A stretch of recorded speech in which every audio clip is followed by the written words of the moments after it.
बिस्मिल्लाहिर्रहमानिर्रहीम। अस्सलाम वालेकुम students, I am your class teacher Sultan Mahmood. आज का हमारा जो टॉपिक है तो परसेंटाइल और डिसाइल से रिलेटेड है। इस टॉपिक को समझने के लिए इससे पहले हमने जो काम किया उसको देखना, उसको ऑब्ज़र्व करना ज़रूरी है। हम जो है अब आज डिसाइल्स और परसेंटाइल्स की बात करेंगे जो कि क्वार्टाइल्स के साथ रिलेटेड हैं। तो अपने लेक्चर का स्टार्ट करते हैं।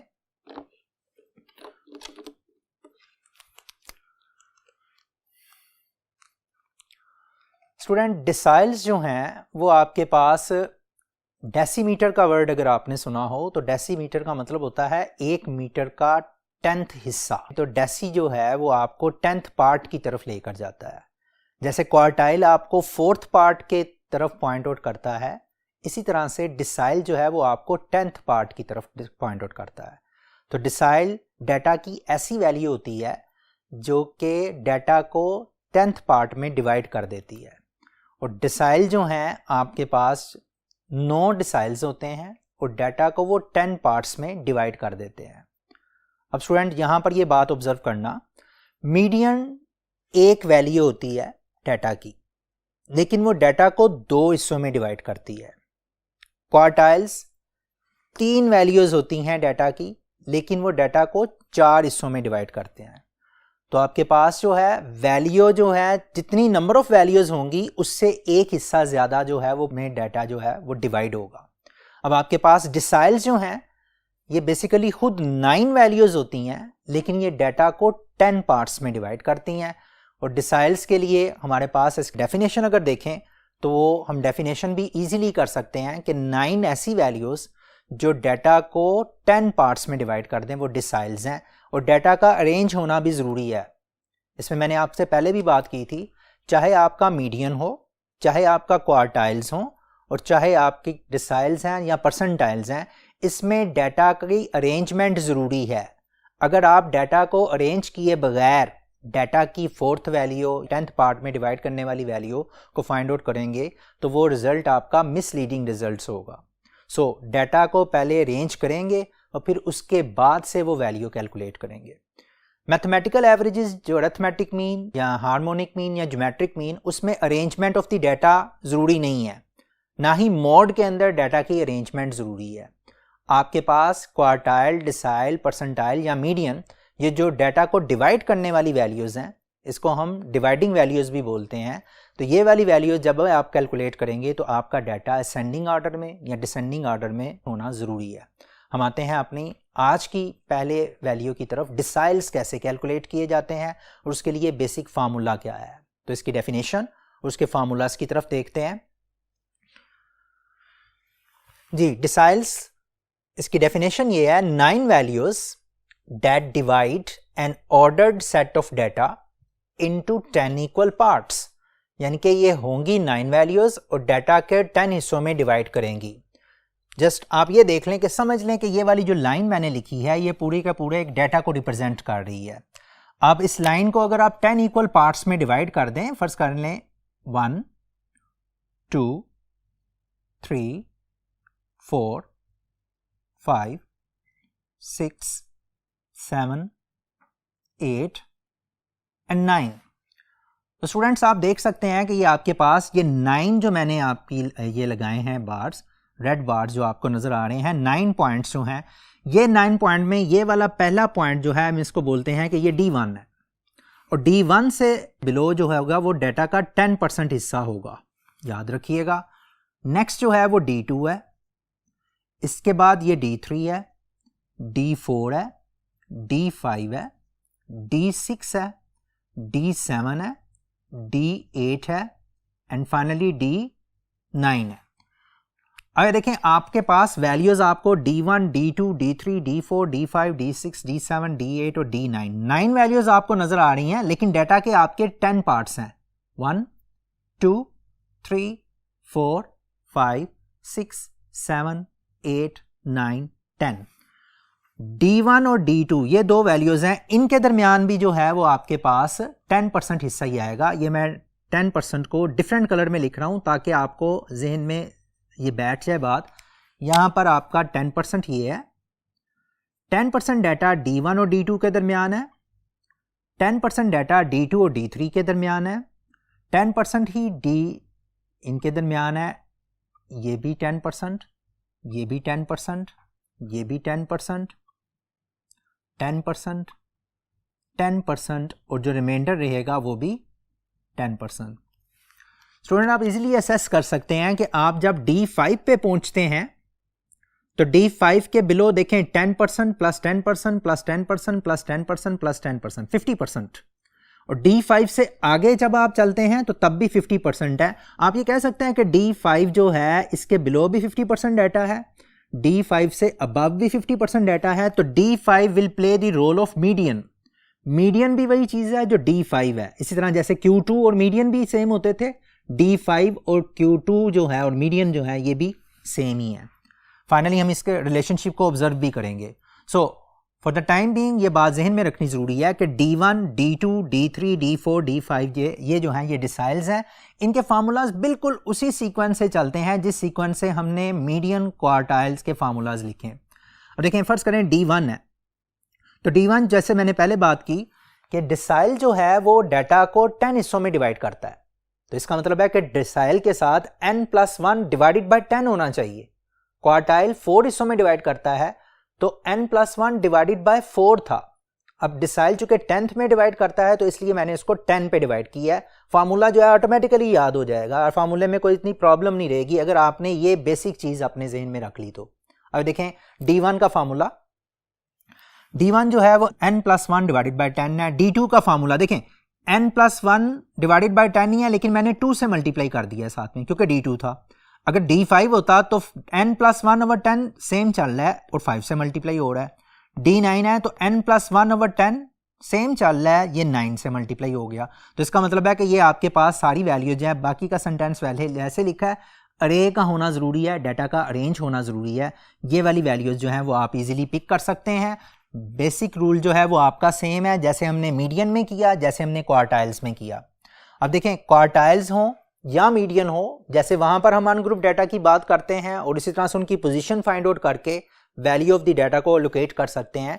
डिसाइल्स में भी अगर आपके पास अनग्रुप डाटा अवेलेबल है तो उसको आप असेंडिंग ऑर्डर में या डिसेंडिंग ऑर्डर में करने के बाद जो उनसे भी डिसाइल की वैल्यू आपसे पूछी गई है हम उसकी वैल्यू इजीली कैलकुलेट करके उसकी वैल्यू को पिक कर सकते हैं और लिख सकते हैं।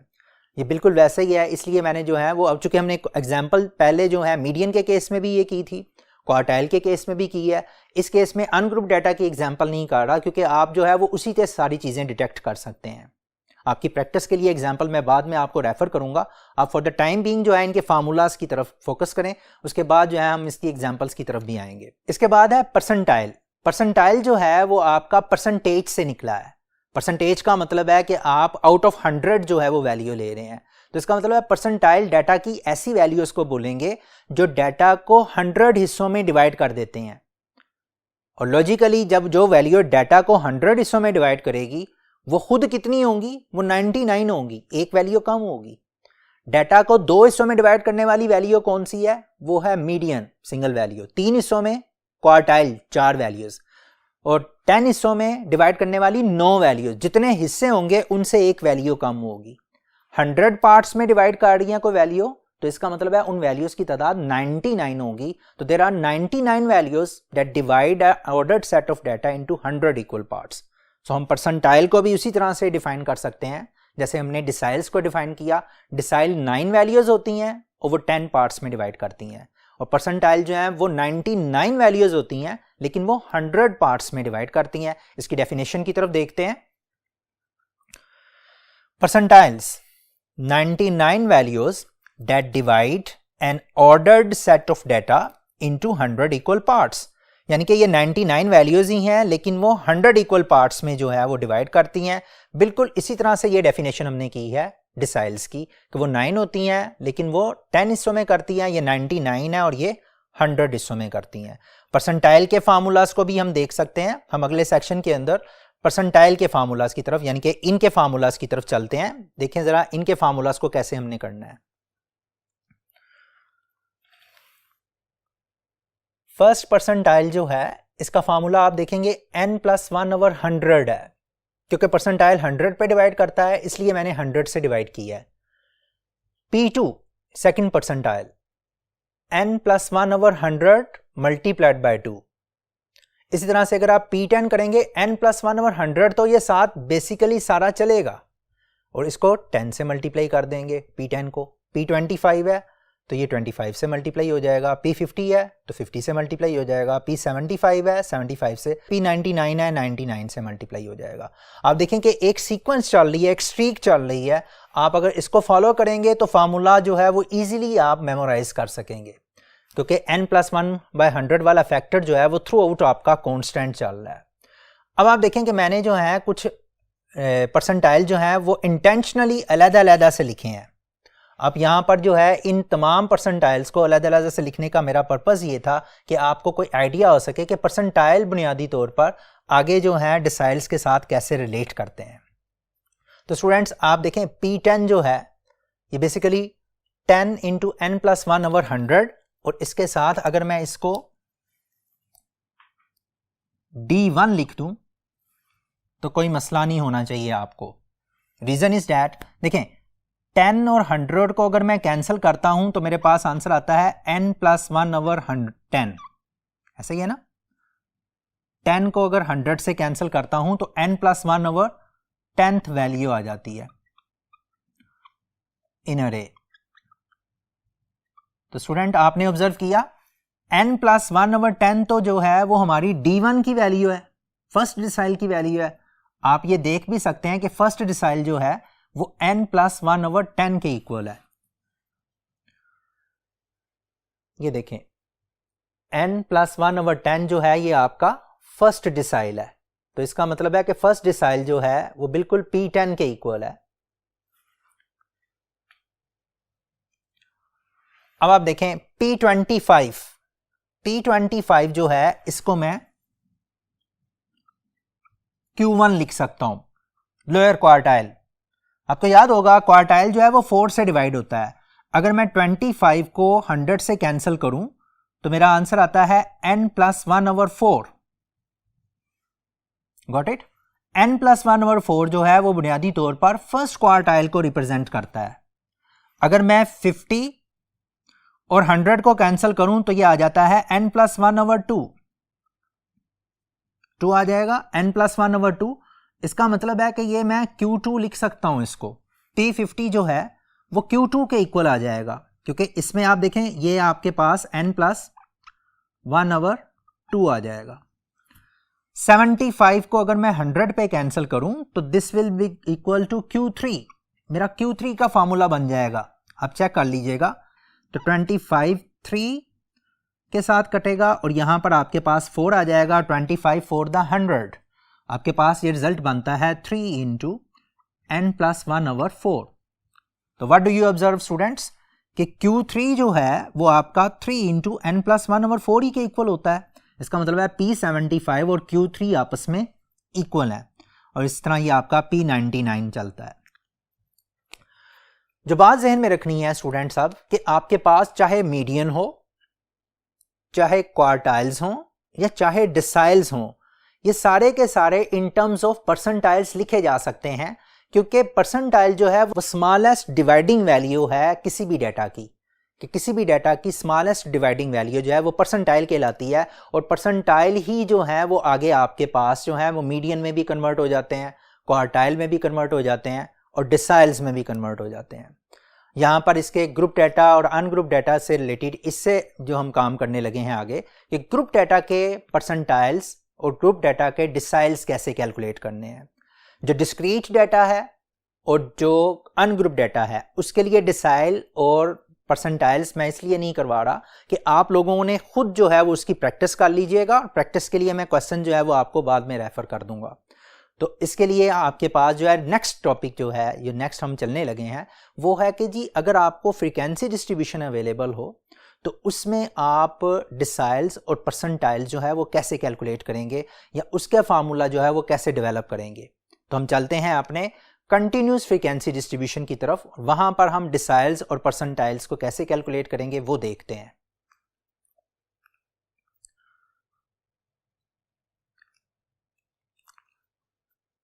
स्टूडेंट्स ये डाटा जो मैंने आपके सामने रखा है, इस डाटा में आपके मार्क्स जो हैं उनको मैंने कंसिडर किया है कि आपके मार्क्स के डिसाइल्स और परसेंटाइल्स कैलकुलेट किए जा सकें। इंटरमीडिएट बोर्ड का जो आपके पास मार्क्स की शीट आती है, तो उस मार्क्स की शीट में एक कॉलम होता है परसेंटाइल्स का। That is very important column कि आपके जितने भी मार्क्स आए हैं आप कौन से परसेंटाइल पे फॉल कर रहे हैं, अभी हम समझेंगे। इसी चीज़ को समझाने के लिए मैंने आपके लिए ये इंटेंशनली एक डाटा लिया है जिसमें कि मार्क्स का डाटा है और डिफरेंट स्टूडेंट्स जो हैं उनको मैंने डिस्ट्रीब्यूट किया है। अब ज़रा चेक कीजिएगा कि इसका परसेंटाइल या डिसाइल जो है वो कैसे मालूम करेंगे, फिर मैं इसकी प्रैक्टिकल इम्प्लीकेशन भी आपको बताऊंगा। तो फर्स्ट ऑफ ऑल हम इसके डिसाइल और परसेंटाइल की तरफ आते हैं, देखते हैं इसको कैसे कैलकुलेट करना है।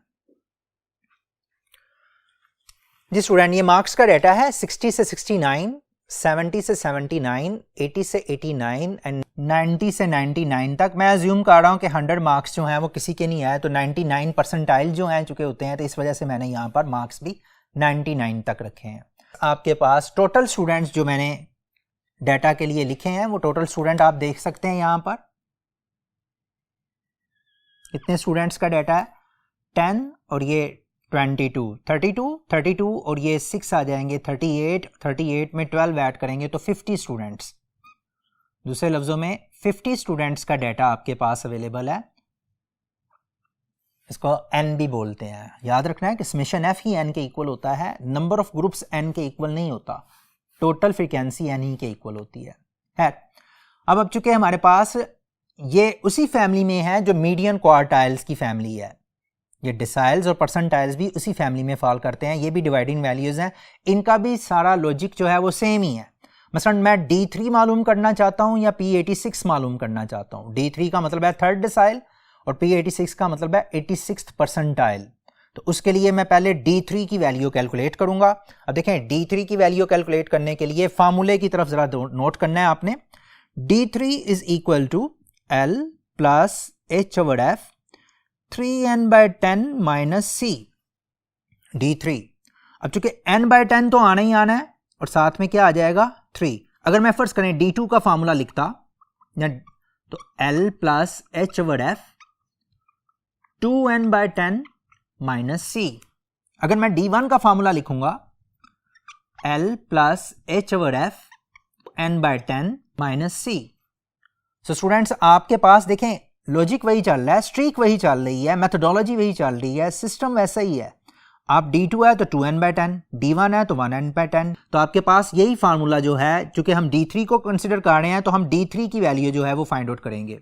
D3 की वैल्यू फाइंड आउट करने के लिए आपके पास जो है, इसको आप देख सकते हैं कि D3 कैसे मालूम करना है। बिल्कुल उसी तरह से आपने लिखनी है वैल्यू जैसे आप पहले कैलकुलेट करते थे। मीडियन आपने कैलकुलेट किया, आपने क्वार्टाइल्स कैलकुलेट किए, तो D3 को कैलकुलेट करने के लिए आप ये वाला हिस्सा जो है सबसे पहले 3n/10 जिसको मैंने हाईलाइट किया है, 3n/10 को अलहदा से कैलकुलेट करें। 3n/10 this will give you 3, n की जगह पर जो है वो 50 आ जाएगा, डिवाइडेड बाय 10 करेंगे। 50 और 10 को अगर मैं कैंसिल करता हूं या ऊपर जो है वैसे मल्टीप्लाई कर देता हूं, 150 divided by 10 will give you 15। आपके पास ये 15 आ जाएगा। अब क्या करते हैं, आप क्यूमुलेटिव फ्रीक्वेंसी में चेक करें 15 कहां पर फॉल कर रहा है। You observe students, we are doing the same thing for quartiles and median and doing the same thing for the decile. जब भी आपके पास ये वाली वैल्यू निकल आती है जो यहां से आप पिक करके निकालते हैं, हम फौरन जो है इस वैल्यू को जहन में रखकर क्यूमुलेटिव फ्रीक्वेंसी में मूव करते हैं। वहां पर हम देखते हैं कि ये वाली वैल्यू कहां पर फॉल कर रही है। 15 देखें कहां पर फॉल करता है, यहां पर 10 में फॉल नहीं कर सकता, 32 में फॉल कर सकता है।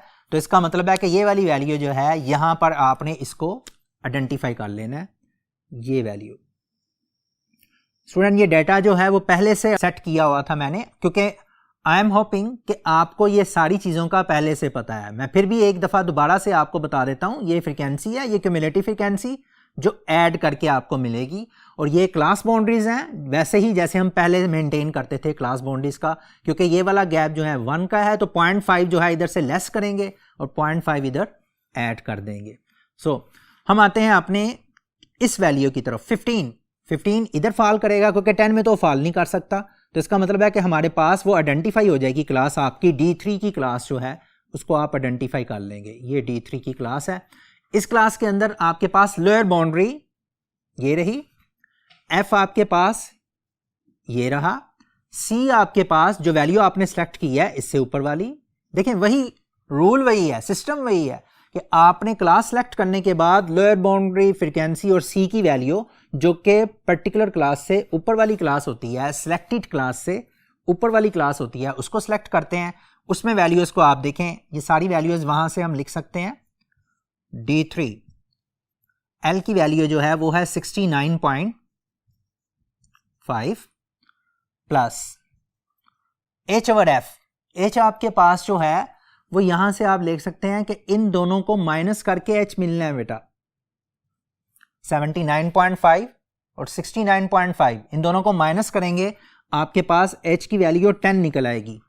सो 10 जो है वो यहां पर आ जाएगा H की जगह पर। F जो है वो फ्रीक्वेंसी जो आपने सेलेक्ट की है 22। 3n/10 का आंसर आपने निकाला 15 और C जो है वो आपके पास है 10। 69.5 ये वाला हिस्सा सारा कैलकुलेट कर सकते हैं आप। देखें 15 माइनस 10 करेंगे तो आंसर आएगा 5। 5 को 10 से मल्टीप्लाई करेंगे आंसर आ जाएगा 50 और 50 को आप 22 के साथ डिवाइड कर सकते हैं। Finally 69.5 plus 50 divided bye 22। If it is difficult for you for do it mentally, you can do it on your calculator. यहां पर आप करें 50 divided by 22. Your answer is 2.2727. आपका आंसर निकला है 2.27। अब इन दोनों को आपस में ऐड करेंगे तो आपके पास ये रिजल्ट आएगा 69.5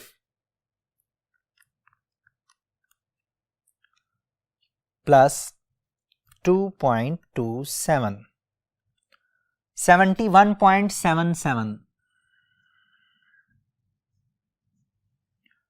तो स्टूडेंट्स आपके पास जो D3 की वैल्यू निकलेगी 71.77। This is your final value 71.77। So this is how D3 is calculated. Same वही मेथोडोलॉजी है जो मीडियन की थी, जो क्वार्टाइल्स की थी, उसी तरह हमने डेसाइल्स के लिए भी यही काम किया है। Now we will do the same thing for the percentile. अब परसेंटाइल की तरफ हम चलते हैं तो हमारे पास P86 अगर हमने मालूम करना है, देखें वही चीजें रिपीट हो रही हैं, L है, H है, F है। अब अगर परसेंटाइल है तो आपके पास 86 परसेंटाइल है तो 86 इंटू n डिवाइडेड बाय 100। अगर फर्ज करें यहां पर होता कि जी P79 तो that formula should be 79 n by 100 minus C। P35 L plus H/F 35 n by 100 minus C।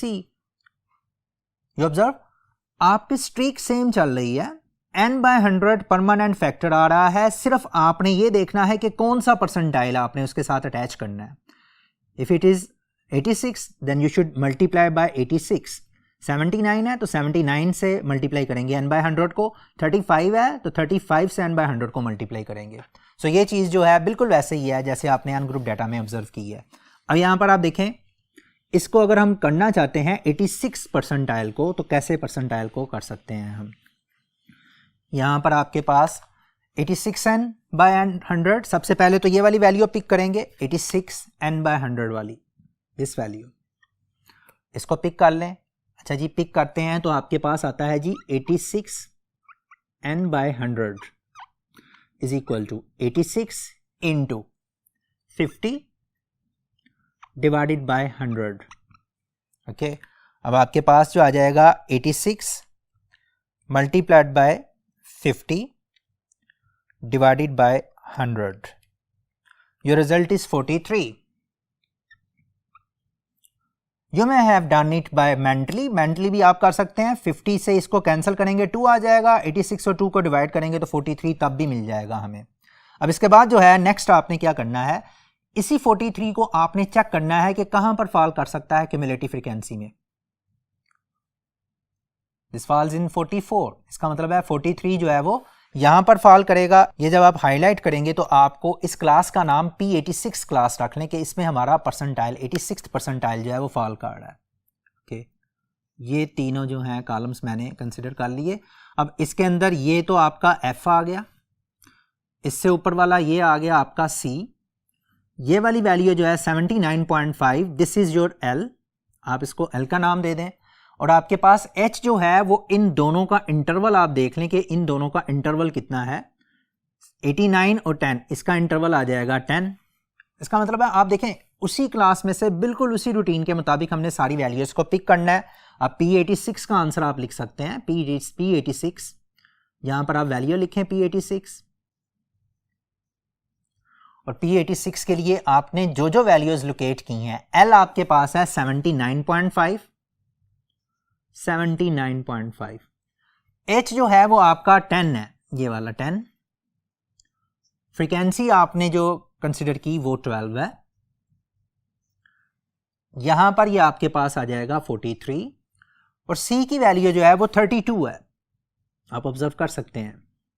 अब इसके बाद जो है इसी कैलकुलेशन को कंप्लीट करना है, 79.5 को अलहदा लिख दें, यहां से आप कर सकते हैं 43 और माइनस 32, इन दोनों को माइनस करें, देखें क्या आता है आपके पास, 3 1 11, 10 इंटू 11 डिवाइडेड बाय 12, ये 10 आ जाएगा, ये 11 है, 43 में से माइनस 32 करेंगे 11 को 12 से डिवाइड करेंगे, दोनों को मल्टीप्लाई करके, तो ये आपके पास आएगा 110 डिवाइडेड बाय 12।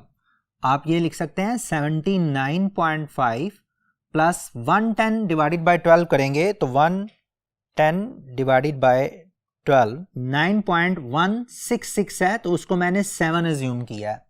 अब आप देखें इसको मैंने राउंड ऑफ करके 99.17 लिखा है, इनको ऐड कर लें दोनों रिजल्ट्स को, तो 79.5 plus 9.17 result will be equal to 88.67। So student आपके पास जो है परसेंटाइल जो है P86 is equal to 88.67। Students आपने जो बात जहन में रखनी है, परसेंटाइल आपका आया है 88.67, लेकिन ये परसेंटाइल कौन सा है, 86th परसेंटाइल है। इसका मतलब ये है, आमतौर पर ये सोचा जाता है कि जी 88.67 जो है वो 86th परसेंटाइल कैसे है। मतलब इसका देखें क्या है कि 86 परसेंटाइल का मतलब ये है कि इन मार्क्स से बिलो 14% डाटा है, यानी कि 14% स्टूडेंट के मार्क्स जो हैं वो 88.67 से ज़्यादा आ रहे हैं, और इससे पहले जो स्टूडेंट्स हैं यानी कि 88.67 जो है ये 86th परसेंटाइल पे पड़ा हुआ है। इसके बिलो 86% स्टूडेंट्स हैं और इसके अबव 14% स्टूडेंट हैं। तो आपने जब भी आपके मार्क्स आए तो आपने उन मार्क्स को इस तरीके से पढ़ना है कि मेरे मार्क्स अगर 88.67 है और ये 86th परसेंटाइल पे हैं, तो इसका मतलब ये है कि इन मार्क्स से ज़्यादा जो मार्क्स होंगे वो 14% स्टूडेंट के मार्क्स वो 88.67 से ज़्यादा है। This is the way of reading percentile. So अभी तक जो हमने बात की है डिसाइल्स की और परसेंटाइल्स की कंटिन्यूस ग्रुप डाटा के लिए, वो भी हमने कैलकुलेट किया। अनग्रुप डाटा में मैंने आपको सिंपली उसके फार्मूलाज बताएं, और फार्मूलाज को फिर मैंने लिखा कि उसके अंदर हर फार्मूला जो है परसेंटाइल का उसको डिसाइल और क्वार्टाइल्स की शक्ल में लिखा जा सकता है। हम इसको फाइनल टच दे रहे हैं इस तमाम लेक्चर को, ताकि बाद में जो है वो चीज़ें आपके जहन में कायम रहें। तो इसके लिए फाइनल टच के लिए देखें कि हमने क्या क्या चीज़ें ऑब्जर्व की हैं अपने इस पूरे लेक्चर के दौरान। उसके लिए चलते हैं हम लास्ट सेक्शन की तरफ। जी स्टूडेंट, इस सेक्शन में हम ये देखेंगे कि आपके पास परसेंटाइल, डिसाइल्स और क्वार्टाइल्स जो हैं और मीडियन जो हैं वो कैसे एक दूसरे से रिलेट करते हैं। तो हम इनके रिलेशन को ऑब्जर्व करें। देखें ज़रा, जो हमने पहले जो है मैंने आपको वो सारी चीज़ें बता दी हैं, सिर्फ मैंने एक गो थ्रू करवाना था आपको कि आप जो है इसको असेस कर सकें कि परसेंटाइल किस तरह डिसाइल, क्वार्टाइल्स आपस में अटैच हैं। तो देखते हैं इनके रिलेशन को। Median, quartile, deciles and percentile, ये फाइनल टच जो है इसमें आप देखें मीडियन जो हमने ऑब्जर्व किया वो देखा कि मीडियन Q2 के इक्वल होता है, P50 के इक्वल भी है और D5 के इक्वल भी है, यानी कि तीनों सूरतों में आंसर आपका सेम होगा। Q1 जिसको हम लोअर क्वार्टाइल भी कहते हैं वो P25 के इक्वल है। Q3 जिसको हम अपर क्वार्टाइल भी बोलते हैं वो P75 के इक्वल है। D1 ये आपका फर्स्ट डिसाइल है वो P10 के इक्वल होगा। D2 P20 के इक्वल होगा। D3 P30 के इक्वल होगा और D9 जो है वो P90 के इक्वल होगा। स्टूडेंट्स आपने ऑब्जर्व किया ये सारे जो वैल्यूज हैं ये इन टर्म्स ऑफ परसेंटाइल्स हम लिख सकते हैं, और मैंने पहले भी आपको बताया कि परसेंटाइल जो है वो आपकी मिनिमम वैल्यू होती है जो डाटा को डिवाइड करती है। तो उस मिनिमम वैल्यू से फिर आगे हम दूसरी लार्जर वैल्यूज की तरफ, डिसाइल्स की तरफ, क्वार्टाइल की तरफ और मीडियन की तरफ चलते हैं, तो हम परसेंटाइल के फॉर्मेट में लाकर तमाम वैल्यूज़ को एक दूसरे के साथ कंपेयर कर सकते हैं।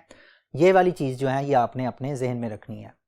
स्टूडेंट्स आज के लेक्चर में हमने ये सारी चीज़ें देखी, इनको ऑब्जर्व किया। आपसे ये उम्मीद की जा रही है कि आप इनकी प्रैक्टिस करें, इन फार्मूलाज को देखें, इनको ज़्यादा समझ के जो है वो इनसे खौफज़दा नहीं होना। ये ज़्यादा फार्मूलाज नहीं है, बेसिकली इसका सिस्टम एक ही है। अगर आप उस सिस्टम को समझ जाएंगे तो आप किसी भी डिवाइडिंग वैल्यू, उसकी वैल्यू भी निकाल सकते हैं, उसका फार्मूला भी ज़हन में रख सकते हैं। तो इंशाल्लाह नेक्स्ट लेक्चर जो होगा वो हमारा मीडियन और मॉड और इनके आपस में रिलेशनशिप्स के ऊपर होगा। तो नेक्स्ट लेक्चर में इंशाल्लाह हम ये बात करेंगे। तब तक के लिए अपना ख्याल रखिएगा। Thank you so much. अल्लाह हाफिज़। Good bye.